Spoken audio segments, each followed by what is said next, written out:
ایک شخص آگے آیا اور لوگوں سے کہا تم اسے کیوں مارتے ہو؟ اس نے تمہارا کیا نقصان کیا ہے؟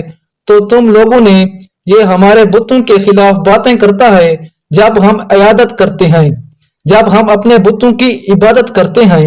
ایک اور شخص نے کہا یہ کہتا ہے میں نبی ہوں، اللہ نے مجھے نبی بنا کر بھیجا ہے، یہ تو ہم جیسا ہی انسان ہے، یہ کھاتا بھی ہے پیتا بھی ہے کام بھی کرتا ہے، اس کے بعد پاس تو دولت بھی نہیں ہے۔ خدا کو اگر کوئی نبی بنایا ہوتا تو کسی سردار امیر آدمی کو ہی بناتا۔ حضرت نوح علیہ السلام نے جواب دیا میرے رسول ہونے کا سب سے بڑا ثبوت یہ ہے کہ میں تمہارے معاشرے کا فرد ہوں، لیکن اس کے باوجود تمہاری طرح بے جان بتوں کی پوجا نہیں کرتا۔ دوسرا بڑا ثبوت یہ ہے کہ میرا اجر اللہ کے ذمہ ہے، تو یہ کہتا ہوں کہ کسی پر ظلم نہ کرو، تو تم سب کو نیکی اور بھلائی کی طرف بلا رہا ہوں، میں تو تمہارا خیر خواہ ہوں۔ ان میں سے ایک نے کہا نوح بادشاہ یا سردار بننا چاہتا ہے تاکہ اسے عزت ہو۔ حضرت نوح علیہ السلام نے فرمایا تمہاری عقلوں کو کیا ہو گیا ہے کہ پتھروں کو پوج رہے ہو؟ اے قوم اللہ کی عبادت کرو، وہی عبادت کے لائق ہے، اللہ کے سوا کوئی معبود نہیں ہے۔ جب تم اللہ پر ایمان لاؤ گے تو تم برائی سے دور رہو گے۔ نہ میں بادشاہ بننا چاہتا ہوں نہ سردار، میں تو صرف نیکی کی طرف بلا رہا ہوں۔ کیا تم دیکھتے ہو کہ اللہ نے چاند اور سورج پیدا کیے، چلنے کے لیے فرش بچھایا اور تمہیں نعمتیں دیں؟ حضرت نوح علیہ السلام نے جب یہ باتیں کہیں تو لوگوں نے کانوں میں انگلیاں ٹھوس دیں اور ایک لفظ بھی سننے کے لیے تیار نہ ہوئے۔ ایک موقع پر حضرت نوح علیہ السلام نے اپنی قوم سے فرمایا اے نادانو، یہ کیوں نہیں سمجھتے یہ دنیا تو ایک آزمائش کی جگہ ہے، تمہارے سامنے اچھائی اور برائی دونوں ہیں۔ اے قوم میں تم کو آنے والے دن سے ڈراتا ہوں، اس میں کوئی کام کرنے نہیں آئے گا۔ دیکھو جو غریب ہیں مجھ پر ایمان لائے ہیں لیکن تمہیں دولت کا غرور ہے۔ اے قوم غریبوں کے ساتھ حسن سلوک سے پیش آؤ اور ننگوں اور بھوکوں کا خیال رکھو۔ ان میں سے ایک سردار نے غرور و تکبر سے کہا فرض کرو ہم تمہاری بات مان لیتے ہیں، کیا تم پر ایمان لا کر غریبوں اور 2 ٹکے کے لوگوں کے ساتھ مل جائیں جو تمہارے ساتھ ایمان لائے ہیں؟ ایسا نہیں ہو سکتا۔ وہ آپ علیہ السلام کو ذلیل کرنے کی کوشش کرتے، مذاق اڑاتے اور آوازیں کستے، منہ پھیر لیتے، گالیاں دیتے اور مارنے کی کوشش کرتے، بلکہ روز مارا پیٹا بھی تھا، لیکن آپ علیہ السلام نے صبر کا دامن ہاتھ سے نہ چھوڑا بلکہ اپنا کام جاری رکھا۔ آپ علیہ السلام کی بیوی اور بیٹا بھی منکرین اور کافروں میں تھا۔ حضرت نوح علیہ السلام نے دعا کی اے میرے رب پروردگار، میں نے اپنی قوم کو دن رات سمجھایا، حق کی بات میں بلایا، میرے بلانے میں پر زیادہ بھاگتے رہے، میں نے اعلانیہ اور خفیہ سمجھایا، انہوں نے کانوں میں انگلیاں ٹھوس لیں۔ اللہ تعالیٰ نے حضرت نوح علیہ السلام کو وحی بھیجی کہ ایک کشتی بناؤ اور ظالموں کے بارے میں کچھ نہ بولو۔ اللہ کے حکم کے مطابق آپ علیہ السلام نے کشتی تیار کرنا شروع کی۔ کچھ لوگوں نے مذاق کرتے ہوئے پوچھا اے نوح کیا بنا رہے ہو؟ آپ علیہ السلام نے بتایا میں ایک کشتی تیار کر رہا ہوں کیونکہ اللہ تعالیٰ کی طرف سے عذاب آنے والا ہے۔ اللہ نے جو ڈھیل دے دی تھی وہ ختم ہو رہی ہے، جب وقت آئے گا تو ہر طرف پانی ہی پانی نظر آئے گا، صرف وہی بچے گا جو اس کشتی میں سوار ہوگا، اور جو بت پرستی سے توبہ نہ کرے گا، گناہوں سے معافی نہ مانگے گا، اس کو اس کشتی میں جگہ نہیں ملے گی۔ لوگ بولے اے نوح یہ زمین خشک ہے، ایسے آثار بھی نہیں ہیں کہ تم اتنا پانی ہو جائے گا۔ کشتی تیرنے لگے، نوح کا تو دماغ ہی نہیں چل بسا ہے۔ حضرت نوح علیہ السلام اس پر قسم کی باتوں سے بالکل مایوس ہو چکے تھے اور اصلاح کی کوئی امید ہی نظر نہیں آ رہی تھی۔ جب کشتی بن کر تیار ہو گئی تو کشتی میں غلاظت پھینک دیتے تھے، کشتی میں کوئی جگہ ایسی نہ تھی جہاں غلاظت نہ ہو۔ کافر غلاظت پھیلانے کے لیے کشتی میں اندر جایا کرتے تھے، یہ ان کا معمول بن چکا تھا۔ ایک مرتبہ ایک کھوڑ کا مریض اپنے ناپاک مقصد کے ساتھ کشتی کے اندر گیا اور اس سڑے ہوئے جسم کا ایک حصہ کچھ غلاظت لگ گئی۔ کچھ دیر بعد اس نے دیکھا جہاں غلاظت لگی ہوئی تھی وہ حصہ اچھا ہو گیا۔ اب اسے حیرت ہوئی، یہ کیا ماجرا ہے؟ آخر غلاظت سے کس طرح شفا ہو سکتی ہے؟ پھر وہ کشتی کے اندر داخل ہوا اور غلاظت پوری طرح سارے جسم پر مل لیا تو دیکھا کہ وہ بالکل تندرست ہو گیا۔ یہ بات گھوڑ کے مریضوں کے اندر پھیل گئی تو سب کشتی کے اندر داخل ہوئے، غلاظت ملنا شروع کی اور اس میں پوری کشتی پاک صاف ہو گئی۔ حضرت نوح علیہ السلام نے اللہ تعالیٰ سے دعا کی، اے رب کریم، اے رب، لوگوں نے میرا کہنا نہیں مانا، ایسے شخصوں کی پیروی کی جن کے مال اور اولاد نے ان کو زیادہ ہی نقصان پہنچایا۔ ان کافروں میں سے زمین پر ایک باشندے بھی مت چھوڑ، اگر آپ نے ان کو روئے زمین پر رہنے دیں گے تو ان کی اولاد بھی کافر ہی ہوگی۔ آپ علیہ السلام کی دعا قبول ہوئی، اللہ تعالیٰ کا عذاب آ گیا، پانی کا ریلا تیزی سے بہنے لگا۔ جس جگہ سے پانی ابل پڑا وہ جگہ کوفہ کی ایک مسجد تھی جس کا نام مسجد الانبیاء ہے۔ دوسری طرف آسمان پر خوفناک سیاہ بادل چھانے لگے۔ حضرت نوح علیہ السلام نے دیکھا کہ زمین پر چشمے پھوٹ رہے ہیں۔ حضرت نوح علیہ السلام نے کہا کہ یہ عذاب کی علامت ہے۔ کافر کہنے لگے، طوفان تو آتے ہی رہتے ہیں، بارشیں تو ہوتی ہی رہتی ہیں، یہ تو کوئی نئی بات نہیں ہے، کچھ دیر بعد موسم بدل جائے گا۔ دیکھتے ہی دیکھتے ہوا تیز جھونکا آیا جس سے ہر چیز گل گئی، پانی برسنا شروع ہو گیا۔ بارش میں اتنی شدت تھی کہ آسمان نے اپنے تمام دروازوں کھول دیے۔ حضرت نوح علیہ السلام نے ایمان لانے والوں میں سے سب کو کشتی میں سوار کر دیا۔ اللہ تعالیٰ نے فرمایا، ہر قسم کے جانور کا جوڑا بھی کشتی پر سوار کر لو۔ حضرت نوح علیہ السلام نے اللہ تعالیٰ کے حکم سے کی تعمیر کی اور ہر جانور کا جوڑا کشتی پر سوار کر لیا۔ کشتی میں ایک علیحدہ جگہ پر سب جانور کو بند کر دیا گیا۔ طوفان چلنے لگا، بارش سے ندی نالے اور زمین پر پانی بھر گیا، پھر زمین کے ہر حصے میں پانی بہنے لگا۔ اب حضرت نوح علیہ السلام کا جہاز تیرنے لگا، پانی اونچا اونچا ہو رہا تھا۔ حضرت نوح علیہ السلام کی نظر جب بیٹے پر پڑی تو آواز لگانے لگے، بیٹا اب اس کشتی پر سوار ہو جاؤ تو تمہاری جان بچ جائے گی، اب کافروں کا ساتھ چھوڑ دو۔ تو بیٹے نے جواب دیا کہ میں پہاڑ کی اونچی اونچی چوٹی پر چڑھ جاؤں گا، پانی وہاں تک نہیں پہنچے گا۔ تب حضرت نوح علیہ السلام نے اللہ سے اپنے بیٹے کے بارے میں سفارش کی کہ میرا بیٹا ڈوب رہا ہے، یہ تو میرے ہی خاندان کا ہے، تیرا وعدہ سچا ہے۔ سفارش کی کہ میرا بیٹا ڈوب رہا ہے تو میرے ہی خاندان کا ہے، تیرا وعدہ سچا ہے۔ اللہ نے فرمایا کہ وہ تیرے خاندان والوں میں سے نہیں ہے، تیرے گھر والے تو وہ ہیں جو تجھ پر ایمان نہیں لائے۔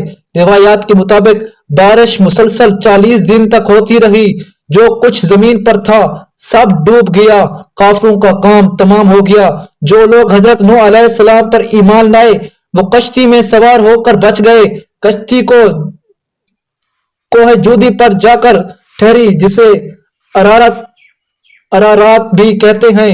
کشتی میں سب سوار تھے۔ اس دوران حضرت نوح علیہ السلام کو ایک فاختہ نظر آئی، اس کی چونچ میں زیتون کے درخت کا پتا تھا، یہ امن و سکون کی علامت تھی، یعنی پانی اتر چکا تھا۔ ناظرین، اگر آپ کو ہماری ویڈیو پسند آئی ہو تو ہمارے چینل کو سبسکرائب اور ہماری ویڈیو کو لائک ضرور کریں۔ جزاک اللہ خیرہ۔